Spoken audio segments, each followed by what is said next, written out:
What the hell? Oh, yeah, hey. Okay, so you guys are there. Hi, Sarah. Hello, Necessary. Hello, Jennifer. Honestly, I don't get it. I don't know what happened. Unusually, everything is working really well over here. All the broadcast software, the music software, the streaming software, the internet software, the cameras, the lights, and the microphones, they're all working well. As far as I can tell, there's absolutely no reason for the show to suddenly be shut down, but the show was shut down. I did not shut it down. It shut down externally, outside of the house, outside of Terra Lumination. So it's either deliberate, which wouldn't surprise me, but it's also perhaps random. Perhaps the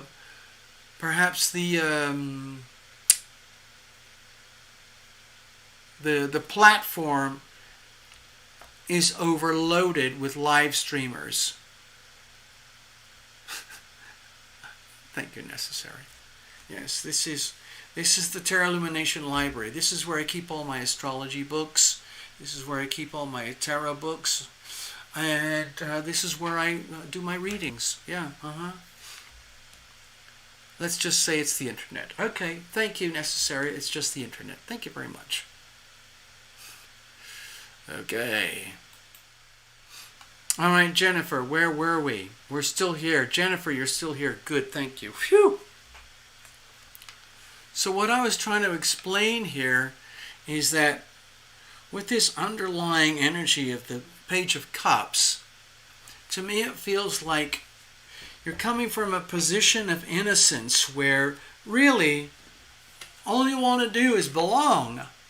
You just want to be in the right place at the right time with the right people for the right reason for your life now. And if that's not happening, it's very good that you came here and got this reading because it looks very simple. It's blunt. That's not what's happening. On the other hand, the good thing is that you are here. And in some ways, that is an indication that you are, let's say, becoming aligned to being with people like you. We are loving, we are loved.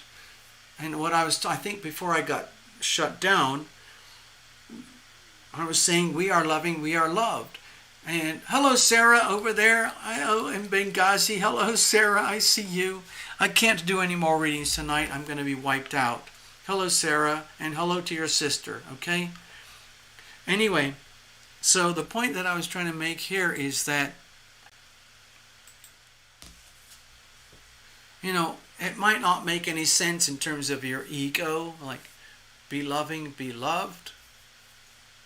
I have another song called I Am Guided, I Am Protected, because I use that song when nothing else makes sense to me, like, yeah, I am guided and I am protected, and yet everything else seems like insanity.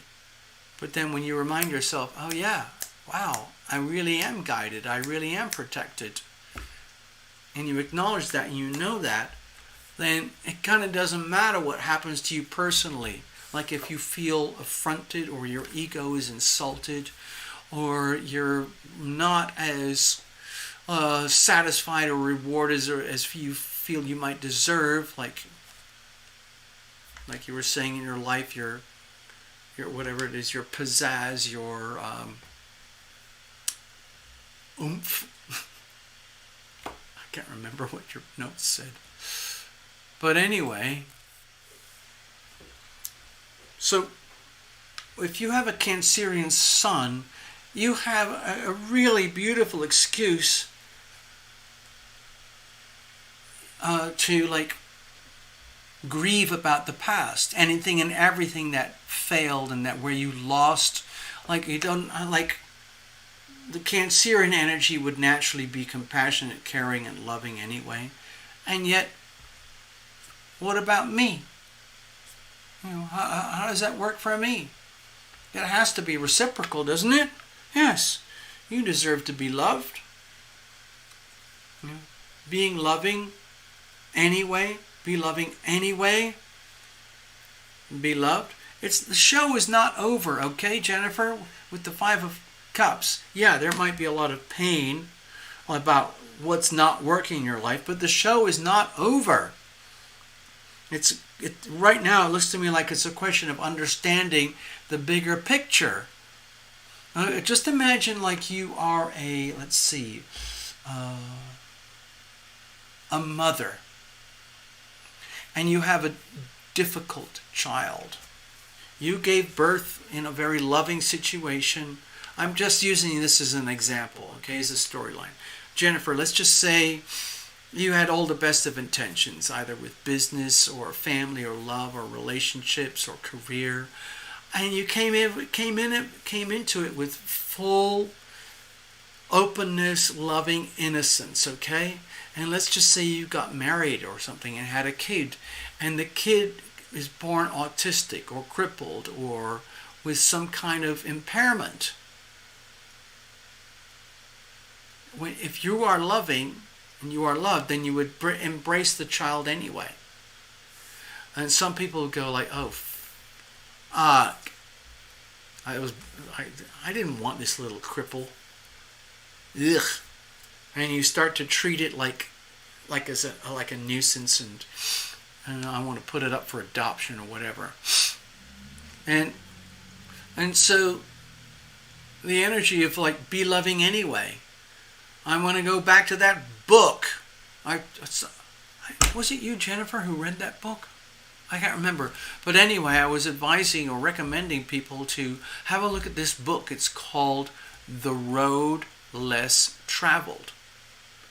It's one of the best written works that I can think of that talks about love in terms of practical applications in this lifetime.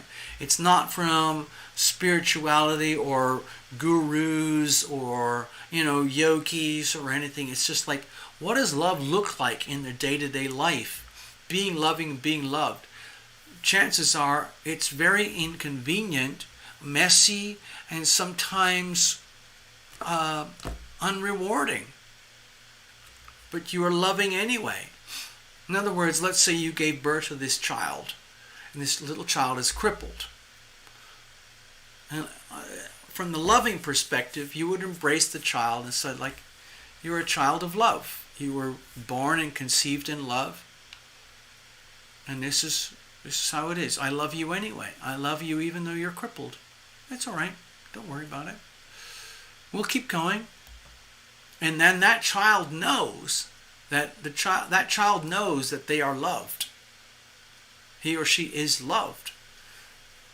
And it's kind of like they become invincible. I don't know if you've met people like that who are very seriously impaired, physically impaired, and yet they seem to radiate love anyway. And that's because that they were loved by somebody else, not them. And that's how you propagate the energy of being loving and being loved. Be loving and be loved. Of course, you have to discriminate. Sometimes there are situations where it's very advisable that you do not expend your love energy, because it would be like throwing it into a black hole. That's a whole other lesson. But for now, for this reading, okay, Jennifer, to my feeling, we're talking about the sweetness and the kindness and the energy, understanding about what love is at this level here, okay? M. Scott Peck, yep, okay. Necessary Truth, Cliff Notes, absolutely. Love is not a feeling, it's a choice. Be loving, be loved. Do not be loving, do not be loved. It's a choice. Sometimes I am deliberately restrictive with how I share my capacity to love, especially when I lived in Los Angeles and I couldn't walk outside my house without having to step over homeless people who were a lot of the times beyond repair. These are people who are FUBAR, effed up beyond repair. They're just swimming in pain and suffering, drugs, alcohol, depravity, deprivation, nothing. And it's like a black hole. I could give each one of them $1 a day and it's not enough. Or I could give one of them $10 a day and it's not enough. And then you could give $20 to one of them and then they come and attack you. It's still not enough because they want more, they need more. So you have to be very discriminating. Okay? So anyway, with the Five of Cups here, to me it would feel like it's perfectly natural for you to feel a lot of pain and grief and suffering and loss over the losses about everything and anything that did not work in your life when it comes to creativity, self-expression, love, romance, feeling happy, feeling loved. So that's understandable. So what are you going to do about it? Okay, so we have the Queen of Pentacles here. The way to go forward is to understand that love is like an asset. Love is like a commodity. It is extremely valuable, and you as a custodian, as a caretaker, it's like having money in your pocket. Be loving, be loved. Okay, if you're like super hyper spiritually evolved and you can just literally do that all day with everybody, and somehow or other the universe perpetually supports you and backs you up with infinite supplies of money, and you can just keep supplying that to humanity, great. But not all of us can work that way, okay? So with the Queen of Pentacles here, my feeling is to understand, number one, understand the Queen of Pentacles. Look at this as a reflection in the mirror. I'm trying to see if I can get this as a really good image for you. Hold. How about that? How about that? Can you see the clarity here? Okay? So when I see the Queen of Pentacles here, to me it feels like the way to handle your situation is understand that you are a custodian of love, of the healing power of love, and it becomes very, very important for you to realize, like, wow, this is an extremely precious, valuable commodity. I have earned the right to be a custodian of the healing power of love. The healing power of love is a measurable commodity. You only have a certain number of hours in the day where you can be loving. You only have a certain number of situations in your life where you can express and share your loving creativity in all forms. So the question is, what are you going to do with that as a custodian? Okay? So, you're with the right people, Jennifer. Going forward, understand that, like, what Necessary was saying, love is a choice. Like, okay, am I going to think of love? Yeah, you could say at the super hyper advanced level there's an infinite supply, but you as a human being, you only have so many hours and so many days, weeks, months, years in your lifetime in which to effectively, responsibly carry and express love as a measurable commodity. Think of it as an extremely valuable commodity. Are you going to waste that and throw it down the drain where it's not appreciated or where it has no chance to prosper? Or are you going to share that, share your creativity, your talents, your gifts, resources going forward in a way that has measurable, like, reciprocation? Okay? Okay, to me it looks like the way to understand it is to think of yourself as the custodian of like a non-profit organization that is designed and built to take care of, I don't know, certain things, certain people, certain agendas and goals in life, and you have a fixed budget. And you're not going to waste your budget on anything that is inappropriate. Instead, like, you have to become very responsible as a custodian, understanding that love is an asset, is an expendable asset.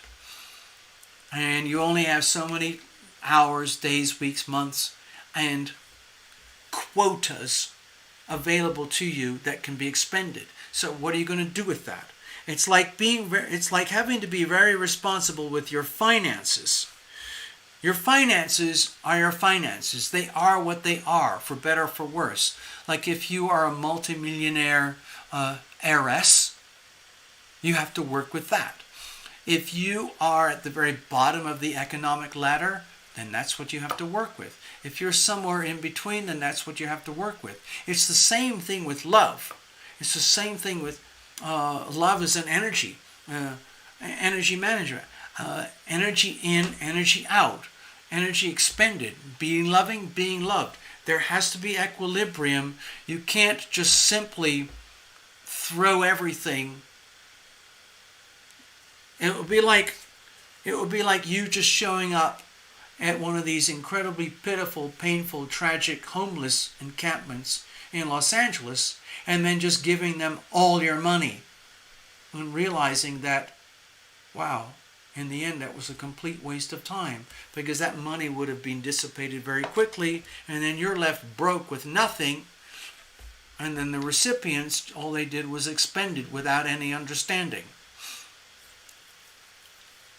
Yeah.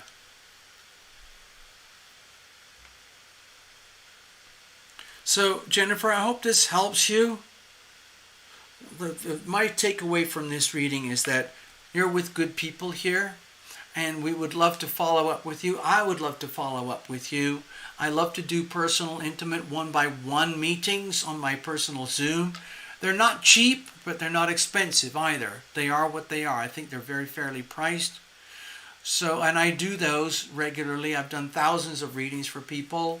I still like doing them, even though my channel is very, okay. Yeah, you can read. Robin is a reader. Necessary Truth is a reader, and so on and so on. So you're in a good place. Hello, Mona. I see you, Mona. Greetings to Norway. Greetings to Norway. I hope you're all good up there. So, Jennifer, I hope this helped you. I hope you got something out of this. Please feel free to follow up. You can reach me here at any time. alittlebookabout@yahoo.com. Okay?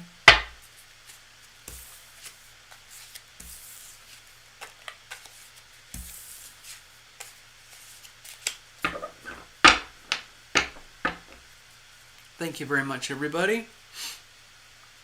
I'm just going to keep puttering along here for a few moments while everybody tidies up their loose ends.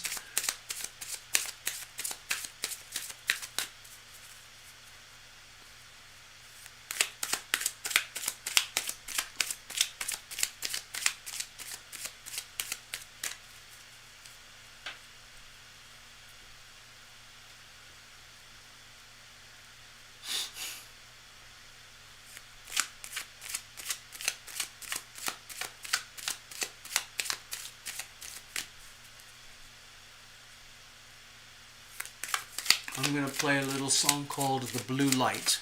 Okay? I'm just going to do that while we wind everything up here.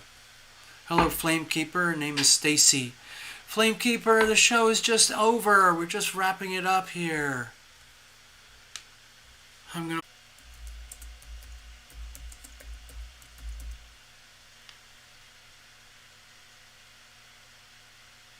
Why is it not coming up? Oh, there it is. So I wrote this song as a thank you to one of my super ultra high powered energy healers in the super high powered advanced yogic energy, psychic remote energy healing environments where I received the healing power of love. And this is like a little tribute song, a thank you to the primary healer.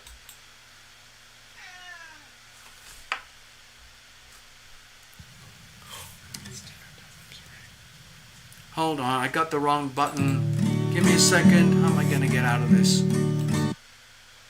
Oh, shoot. I got that wrong. Sorry. Give me a second again. I'll try this again.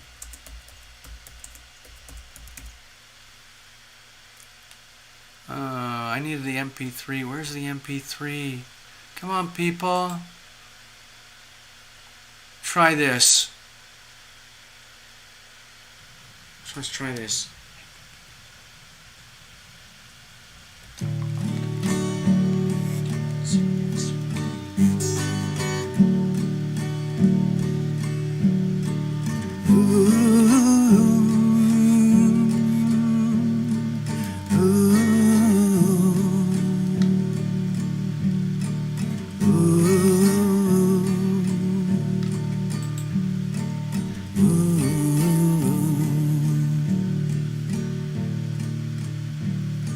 I've witnessed the blue lights around you,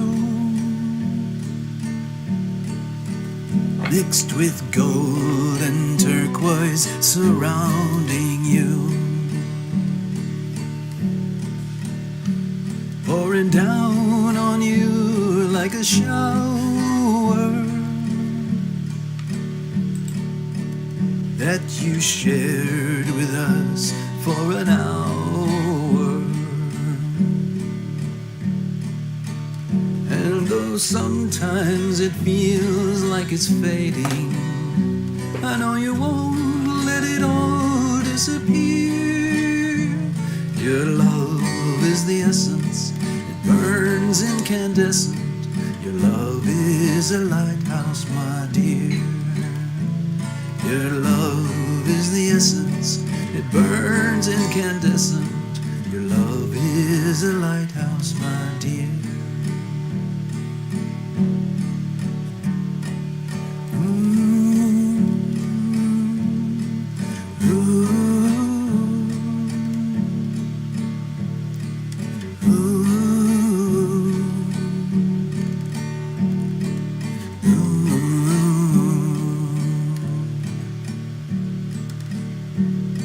We need the light shining eternal, most especially when things get infernal. When things get all battered and shattered, lost in darkness, that's when it matters.